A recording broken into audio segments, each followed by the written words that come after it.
All right, today we are going to continue our focus on discovering the meaning of unknown words in passages that we're reading.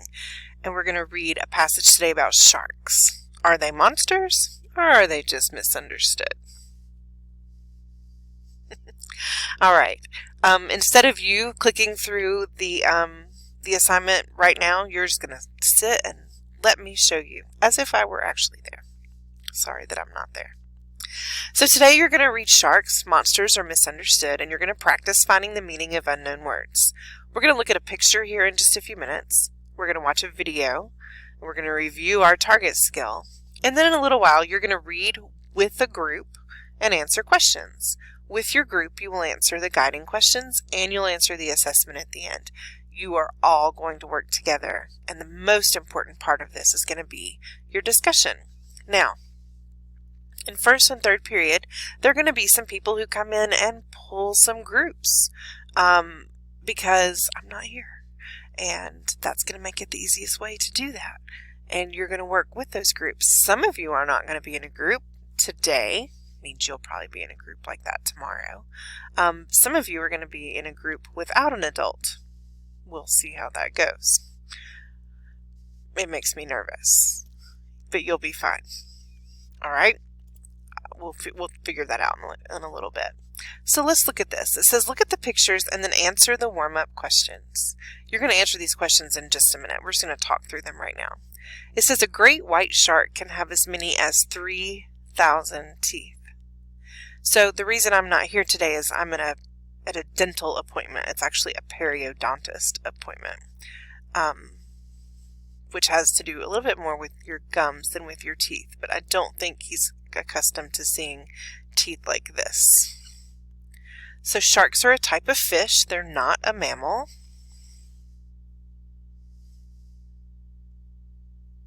Sharks are sometimes hunted for their fins. These shark fins are displayed at a seafood market. That's kind of sad. Okay, so those are the pictures that we're looking at, right? I'm going to actually make this bigger, so I'm going to make my picture go away. And to see if, here we go, to see if we can pull some questions in here. Let me make our screen a little bit different. So it says, today you're going to read about sharks and decide whether they are monsters or misunderstood. What's the first word that comes to mind when you hear the word shark? Do you think attack? Do you think Shark Tales? Y'all are too young to even know about that movie, aren't you? Why do you think that word comes to mind for you? So when you get your, when we finish this video, you're going to go and answer those questions right here. Then just take a few minutes. I will be reading those answers this evening. Okay? When you're done, go to the next question. And let's look. This is our video of introducing the target skill. Now, in your own words, how do you figure out the meaning of an unknown word? You're going to answer that in a few minutes, but we're going to watch this video first.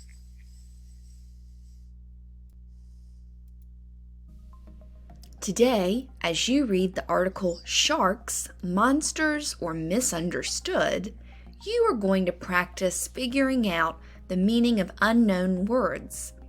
Here is a quick reminder and an example of how to do this. Every word in a text is important. When you read, sometimes you might come across words you do not know. You will need to be a word detective to figure out what these unknown words mean. Writers leave little clues in the text to help you figure out the meaning of these tricky words. We call them context clues. To find context clues, sometimes you will have to reread the sentence the word is in, or reread the sentences around the word to help you. Let me show you how as I read the first paragraph of today's article. Follow along with me on this video as I read. Sharks, monsters or misunderstood? The sharp dorsal fin, the rows upon rows of razor-sharp teeth, the large, pitch-black eyes, the sharks you see on television in Jaws or Discovery Shark Week are not the friendliest looking creatures. They aren't exactly an animal you want to find near you while swimming in the ocean.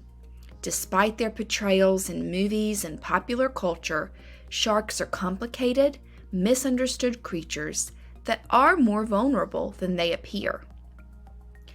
As I was reading, I realized I do not know what the word portrayals means, so I'll need to be a detective and use context clues to help me figure out what it means.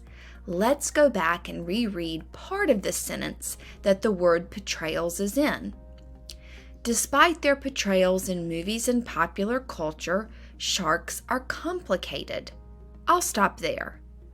So my best guess so far is that portrayal means the way something is shown or described. Let me see if this fits with the ideas in the sentences before the word. Here I see that the article talks about how sharks are shown and described in Jaws and Shark Week. That fits my definition. To check myself, I'm going to put my new definition in place of portrayal. Despite their ways of being shown in movies and popular culture, sharks are complicated. That makes sense, and it fits with the sentence before the word. So now I know the word portrayals must mean ways of being shown. Figuring out this tricky word helps me understand the text. Sharks are different from how they have been portrayed. As you read this article, you will answer questions about challenging words. Make sure to use context clues to help you figure out what these tricky words mean. Start reading from the beginning of the first paragraph.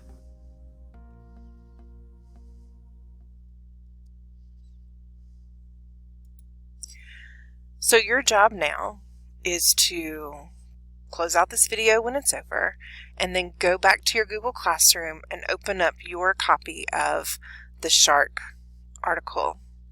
You don't have to watch the video, you just did that. But you do need to go in and answer the questions about the pictures that we looked at together, and then the question that came just after the video. After that, you'll be put into groups, and your groups will work together to read the article and to answer the questions. Your group needs to be on the same question all at the same time. Your discussion needs to be happening about every question and every answer choice. This is the way we make this work. I don't want to have to go to working all by yourself. Some of you don't want to do that either. I know some of you would be fine with that, but not all of you. So don't abuse this, okay? Do this the right way, and I will definitely be taking a grade on this assignment. So go do your best. Show what you know.